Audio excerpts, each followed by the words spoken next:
नमस्कार, आप देख रहे हैं स्पेशल रिपोर्ट न्यूज रूम से। आपके साथ मैं हूं अंजना ओम कश्यप। उत्तर प्रदेश में मीट कारोबारियों की हड़ताल, और इस हड़ताल की वजह से परेशानी कितनी बड़ी। 15,000 करोड़ रुपए का ये पूरा कारोबार है। 25 लाख जिंदगियां हैं, रोजी रोटी की दिक्कत उन्हें पड़ रही है। और इसीलिए ये तमाम मीट कारोबारी आज गए मिलने के लिए सिद्धार्थनाथ सिंह से। जी हाँ, कि मंत्री जी ही कुछ कर देंगे, लेकिन सिद्धार्थनाथ सिंह ने ये साफ कर दिया कि हम सिर्फ अवैध बूचड़खानों पर कार्रवाई कर रहे हैं और करते रहेंगे।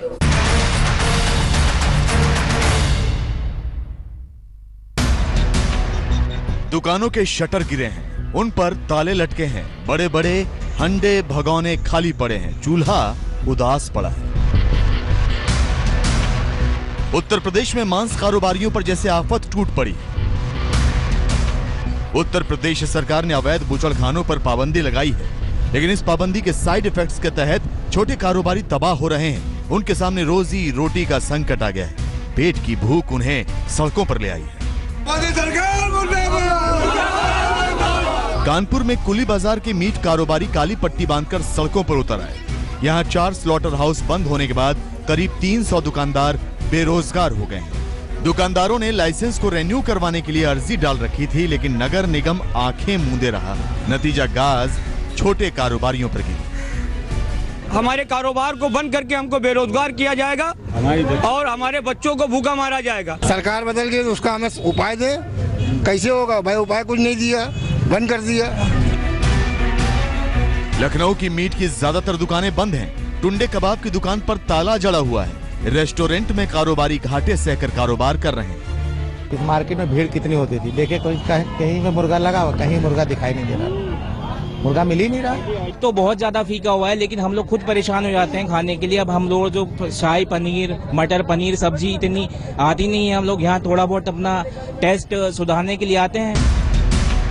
प्रदेश के सबसे बड़े मुस्लिम बहुल जिले संभल में सैकड़ों मुस्लिम परिवारों की रोजी रोटी मीट के कारोबार से जुड़ी है, लेकिन नई सरकार के नए आदेश के थपेड़ों से ये परिवार बेरोजगार हो गए। और बड़े लोगों की जो फैक्ट्री खुली हुई है, वो अपने मौज मस्ती कर रहा है। ये सिलेंडर हाउस ये बंद होने चाहिए, और जो सिलेंडर हाउस जनता खाती है जिसको, वो सिलेंडर हाउस की इजाजत मिलनी चाहिए हमारी गवर्नमेंट से। परेशान है, कोई कारोबार नहीं है, कोई भी, यहाँ तक के जानवरों को भी परेशानी है। मुस्लिम बहुल बलरामपुर के मछली मंडी और मीट बाजार में ज्यादातर दुकानों का शटर गिर गया। बूचड़खानों पर एक्शन के बाद दुकानदारों ने शटर गिराकर हड़ताल का स्टिकर चिपका दिया। हमारी समस्या का समाधान जब तक नहीं होगा तब तक हम लोग हड़ताल करते रहेंगे। फिरोजाबाद में एक बूचड़खाना बंद हुआ तो करीब 200 मीट की दुकानों पर ताला लग गया। मीट कारोबारी बेरोजगार हो गए हैं। परिवार में 2 वक्त की रोटी के लाले हो रहे हैं। आत्महत्या करेंगे, इसके अलावा दूसरा कोई काम तो है नहीं। चोरी डकैती कर नहीं सकते, चोरी डकैती का हमारा कोई काम नहीं है। आत्महत्या करेंगे, दूसरा काम कोई करेंगे नहीं। हमें जो लाइसेंस नहीं दिए गए तो काम बंद कर दिया, या तो हमें दूसरा काम बताएं और इसकी समस्या हल करें कोई भी। मीट कारोबारी अपनी समस्याओं को लेकर डीएम से भी मिले। इसमें सख्त कदम उठाने के लिए कहा है कि जो वैध लाइसेंस धारक हैं उनका उत्पीड़न किसी भी परिस्थिति में होए। मुरादाबाद के मीट कारोबारियों ने तो सरकार के खिलाफ आर या पार की जंग छेड़ने का ऐलान कर दिया। बूचड़खानों पर पाबंदी को लेकर प्रदेश के मीट कारोबारी हड़ताल पर हैं। आज मीट कारोबारी मुख्यमंत्री योगी आदित्यनाथ से मिलने वाले थे, लेकिन उनसे मुलाकात नहीं हुई। सरकार अपने फैसले पर अड़ी है, दुकानदार तबाह हो रहे हैं। अवैध बूचड़खानों पर पाबंदी का मामला सियासी हो चला है। उत्तर प्रदेश में करीब 19% मुस्लिम आबादी है। मीट की ज्यादातर दुकानें इसी समुदाय के लोगों की हैं। नई हुकूमत के नए हुक्म की मार इन कारोबारियों पर पड़ी है। हजारों परिवारों के सामने रोजी रोटी का संकट तो खड़ा ही हो गया है। बलरामपुर से सुजीत कुमार, फिरोजाबाद से सुधीर शर्मा, कानपुर से रंजय सिंह के साथ कुमार अभिषेक, लखनऊ आज तक।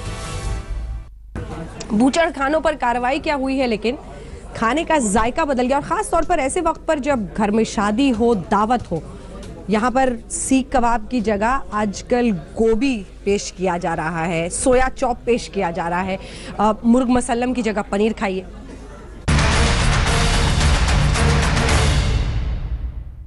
हम उनके यहाँ पे खा के आए हैं गोश्त का खाना, तो हमें अपने यहाँ पे गोश्त का खाना नहीं खिलाना चाहिए। फिरोजाबाद की रिजवाना बेगम को ये गम खाए जा रहा है कि अपनी छोटी बहन की शादी में बारात को गोश्त नहीं खिलवा पा रही। उनकी छोटी बहन का आज ही निकाह होना है, लेकिन बूचड़ खाने पर तालाबंदी की वजह से शादी का मेन्यू बदल दिया। दावत के खाने में गोश्त की जगह पूरी सब्जी और तहरी बन रही है। तो मेरे यहाँ रोज खाना बनने वाला गोश्त, आज मेरे मेहमान ऐसी सब्जी से जा रहे हैं, तहरी वगैरह बन रही है। की शादी में पूरी सब्जी चला रहे हैं साहब हम तो। अब क्या करें, परेशानी का सामना करना पड़ेगा। रिश्तेदारों को दिक्कत नहीं होगी। अब क्या करें यार, रिश्तेदार एक दिन को नहीं खा के जाएंगे तो कोई मर भी नहीं जाएंगे सरकार। मुजफ्फरनगर में भी मुस्लिम परिवारों की शादियों में खाने का मेन्यू बदल गया है। इस परिवार में भी शादी है। परिवार वालों ने पशुओं की कटान के लिए जिलाधिकारी से अनुमति मांगी थी, लेकिन उन्हें अनुमति मिली नहीं। लिहाजा बारातियों को शाकाहारी खाना खिलाने के सिवा कोई चारा नहीं बचा। इसमें डाले रहे थे, सब्जी डालिए। जीवन की पहली शादी है। हमारे यहाँ शादियों में गोश्त का इस्तेमाल होता है। बिना गोश्त के हम जीवन में पहली शादी देख रहे हैं जो बिना गोश्त का खाना शादी में दिया जा रहा है। दावत में तो पहली बार अनुभव हमें हो रहा है, कैसे दाल चावल हमें खाना पड़ रहा है। जहाँ की गोश्त बिरयानी चलती थी, वहाँ आज हमें दावत में जो है दाल और जाना छोले खाने पड़ रहे हैं, और नान भी हम छोलों से खा रहे हैं।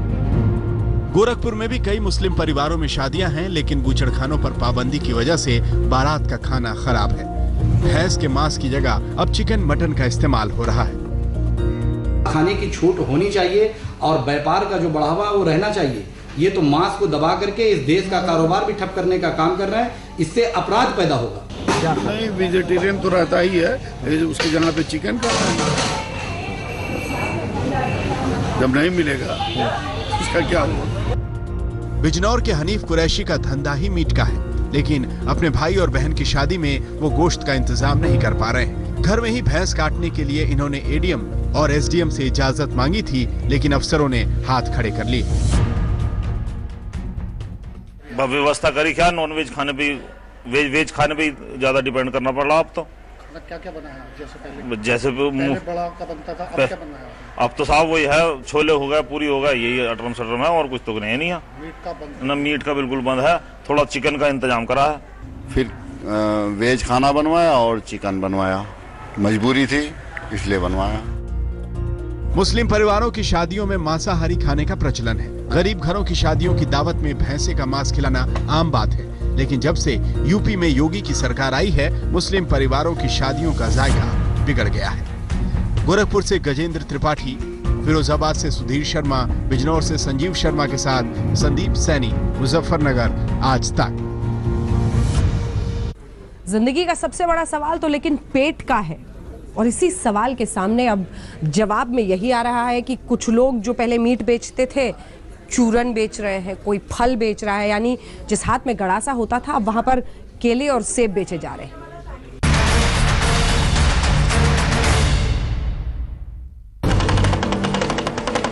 भरी दोपहर में सड़क पर शफीक मियां डमरू बजा रहे हैं ताकि बच्चों तक डमरू की आवाज पहुंचे और बच्चे चूरन खरीदने के लिए उनके ठेले पर आएं।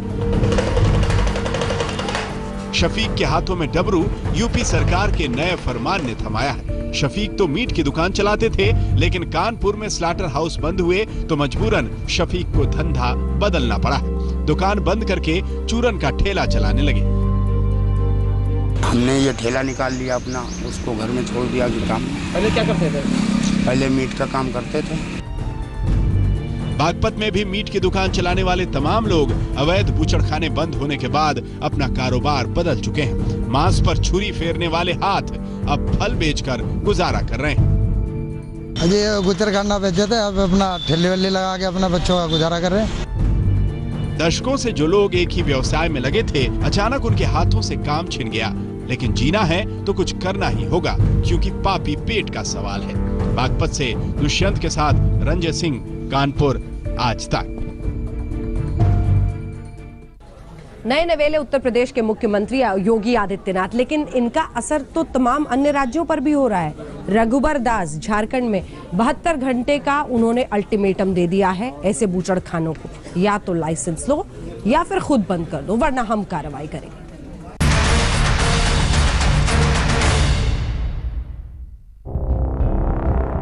उत्तर प्रदेश के मुख्यमंत्री योगी का असर झारखंड में बीजेपी सरकार के मुखिया रघुवर दास पर पड़ गया है। योगी सरकार की तर्ज पर अब रघुवर दास ने भी 3 दिनों के भीतर झारखंड के अवैध बूचड़खाने बंद करवाने का फरमान जारी कर दिया है। राज्य के गृह सचिव ने सभी जिलों के एसपी को चिट्ठी लिखकर सभी अवैध बूचड़खानों को नोटिस जारी करके उन्हें 72 घंटे का अल्टीमेटम देने के लिए कह दिया है। सरकार इस फैसले पर अड़ी है तो विपक्ष इस फैसले के खिलाफ खड़ा है।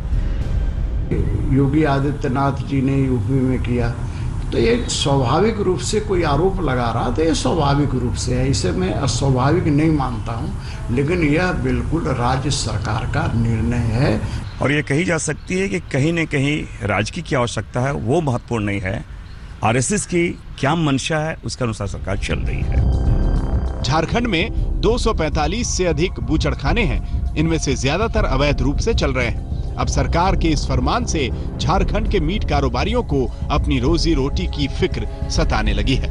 धर्मवीर सिन्हा, रांची, आज तक। क्योंकि सवाल ये उठ रहा है कि नोएडा में नाइजीरियाई युवकों से आखिर इतनी नफरत क्यों, जिस तरह से उन्हें पीटा गया है। सवाल यही कि आखिर इतना गुस्सा क्यों। सुषमा स्वराज तक से उन्होंने गुहार लगाई, जिसके बाद सुषमा स्वराज ने उत्तर प्रदेश के मुख्यमंत्री योगी आदित्यनाथ से बात की।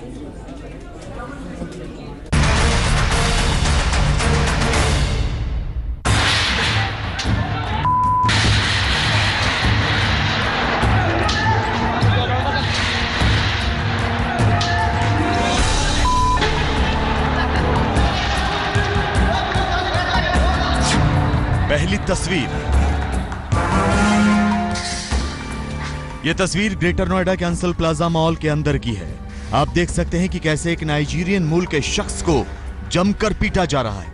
लात, घूंसे, कुर्सियां सब नाइजीरियन मूल के छात्र पर बरस रही हैं। लोग पटक पटक कर मार रहे हैं। एक रास्ते में ऑन द वे एक अंसल मॉल पड़ता है, जहाँ पे कोइंसिडेंटली कुछ नाइजीरियन स्टूडेंट्स जो थे वो शॉपिंग वगैरह कर रहे थे। उनको देखते ही भीड़ में से कुछ लड़के उत्तेजित हो गए और उसके बाद उन्होंने उनके साथ मारपीट की।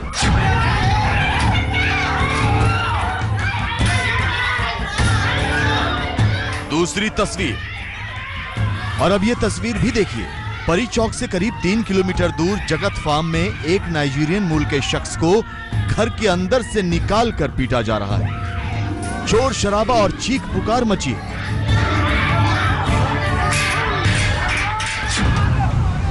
तीसरी तस्वीर, और ये तीसरी तरफ ग्रेटर नोएडा में बीच सड़क पर नाइजीरियन मूल के लोगों की कार पर हमला किया जा रहा है। आप देख सकते हैं कि कैसे बेकाबू भीड़ कार पर धावा बोल रही है। इस तोड़फोड़ और हमले में एक नाइजीरियन नौजवान घायल हो जाता है।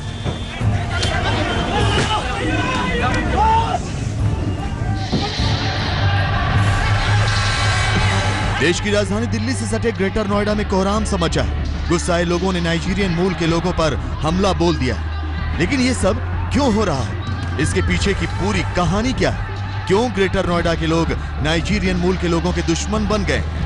आज हम आपको इसकी पूरी कहानी बताएंगे, लेकिन उससे पहले आपको दिखाते हैं इस हमले में नाइजीरियन मूल के 4 नौजवान बुरी तरह से जख्मी हो गए। हम आपको ये भी बता दें कि ग्रेटर नोएडा में नाइजीरियन मूल के लोगों के खिलाफ बेइंतहा नफरत सी पनप गई। ये देखिए, घायल नाइजीरियन मूल के नौजवानों को नोएडा के कैलाश अस्पताल में भर्ती कराया गया है। We received 4 patients yesterday night after 8:40 or around 8:45 p.m. in the night. One was a OPD patient and the rest 3 have been admitted, as you have already seen, on the 5th floor. Nigerian high commission के लोग अपने मुल्क के घायल बाशिंदों को देखने पहुंच रहे हैं। मामला अब इतना बढ़ चुका है कि विदेश मंत्रालय तक पहुंच चुका है। विदेश मंत्री सुषमा स्वराज ने यूपी के मुख्यमंत्री योगी आदित्यनाथ से रिपोर्ट मांगी है। हम आपको बता दें कि विदेशी छात्रों में से एक छात्र ने सुषमा स्वराज को फौरन कार्रवाई के लिए ट्वीट किया था। उसमें लिखा था, नोएडा में रहना अब जिंदगी को खतरे में डालने वाला मुद्दा बनता जा रहा है। यूपी के मुख्यमंत्री योगी आदित्यनाथ ने उन्हें इस दुर्भाग्यपूर्ण घटना की स्वतंत्र और निष्पक्ष जांच का आदेश दिया है। ग्रेटर नोएडा के लोगों में इतना गुस्सा है कि जहां भी नाइजीरियन दिखाई देता है, समझो उसकी शामत आ जाती है। नाइजीरियन डरे हुए हैं और अपनी कहानी सुना रहे हैं। They dragged me out and start using some sticks and metal to hit me. Because there were so many, up to like 500 or more than 500. So we try our best, so we could not do anything. We have Indians in Nigeria. We don't treat them this way. So why do they treat us that way? It's not nice. Noida में अब Nigerian मूल के लोगों की सुरक्षा बढ़ा दी गई है, लेकिन जिस तरह से उन पर हमले हुए हैं, इनमें पुलिस की ढील भी दिखाई पड़ती है। जहाँ पे भी लोग रह रहे हैं, वहाँ पे हम लोगों ने अपनी पुलिस के PCR वैन्स डिप्लॉय किए हुए हैं, पुलिस की पिकेट्स वहाँ पे लगाई हैं। हम लोग इसको बहुत ही सख्त कार्रवाई इस बार हम लोग करने जा रहे हैं, ताकि ये इस तरह की इंसिडेंट दोबारा बिल्कुल भी। ग्रेटर नोएडा में रंगभेदी हमले की शुरुआत ग्रेटर नोएडा की सोसाइटी में रहने वाले मनीष खारी की रहस्यमयी मौत के बाद हुई है। कौन है मनीष खारी और क्या है उसकी मौत का रहस्य? खुलासा अभी बाकी है। ग्रेटर नोएडा में छात्र मनीष की मौत के मामले ने नस्लभेदी रूप ले लिया है। लोगों का गुस्सा अश्वेतों पर टूट रहा है, उन पर जगह जगह हमले किए जा रहे हैं। ग्रेटर नोएडा में 4 नाइजीरियनों की जमकर पिटाई की गई। इस मामले में पुलिस ने 300 लोगों के खिलाफ FIR दर्ज की है, जिसमें से 5 लोगों को गिरफ्तार किया है। पुलिस का कहना है कि मनीष की मौत के मामले की जांच की जा रही है। कैमरामैन कुलवंत, भूपेंद्र चौधरी और राम किंकर सिंह के साथ पुनीत शर्मा, ग्रेटर नोएडा, आज तक। तो पूरा मामला भड़का कैसे आपको बताते हैं। मनीष का दरअसल सिर्फ 2 दिन बाद बर्थडे था, लेकिन उससे पहले ही ड्रग के ओवरडोज से उसकी मौत हो गई। सवाल ये उठा कि आखिर मनीष को किसने ये ड्रग्स का ओवरडोज दिया। इसी वजह से लोगों में जबरदस्त गुस्सा था और फिर इन नाइजीरियाई युवकों पर हमला कर दिया।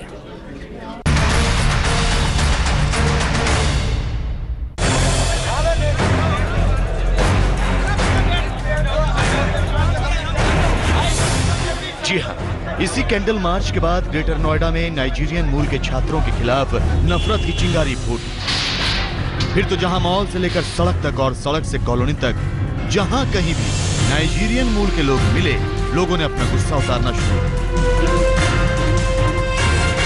ये नाइजीरियन जो कि हमारे पूरे ग्रेटर नोएडा में माफिया का धंधा करते हैं, चरस बेचते हैं, इनका कोई काम नहीं है। इनके पास ना वीजा है, ना इनके पास रहने का कोई परमिट है, ना ये कहीं पढ़ते हैं। इनकी सीधी साठगांठ पुलिस से है। तो लोग भयभीत हैं, इनसे डरते हैं, नाइजीरियन से। और अब सेक्टरों में ज्यादातर RWA ने इनको मकान देने के लिए मना कर रखा, लेकिन कहीं कहीं इनने पुलिस वेरिफिकेशन करा करके पहले रह रहे हैं ये लोग। तो वहाँ भी ये है कि भाई या तो इन्हें पुलिस यहाँ से इन्हें कहीं इनके लिए अलग व्यवस्था करे शहर में।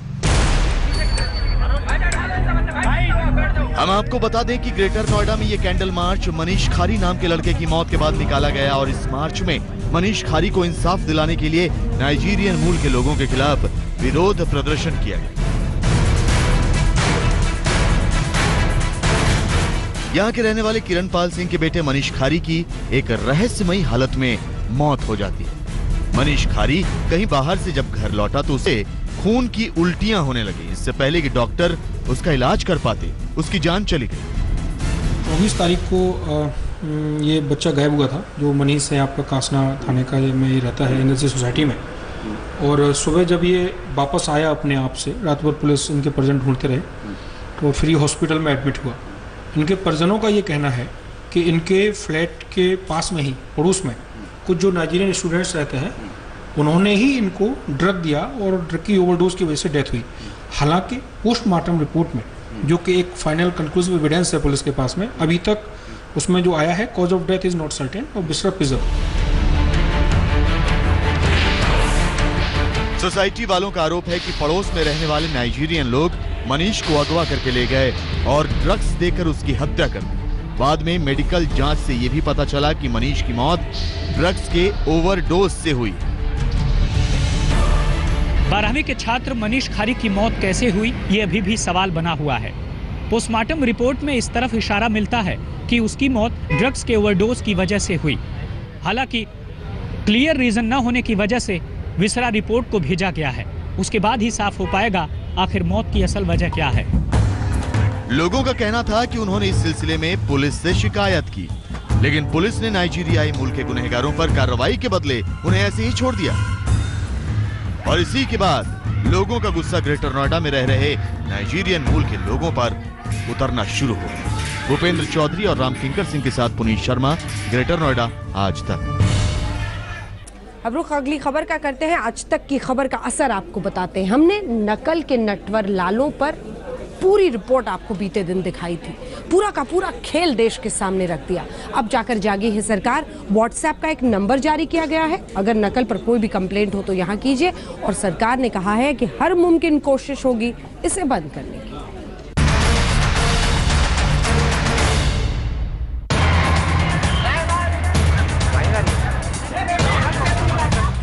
आज तक के कैमरे पर नकल के नटवरलाल जब नकल का पूरा खेल समझाते हुए नजर आए तो यूपी में हड़कंप मच गया।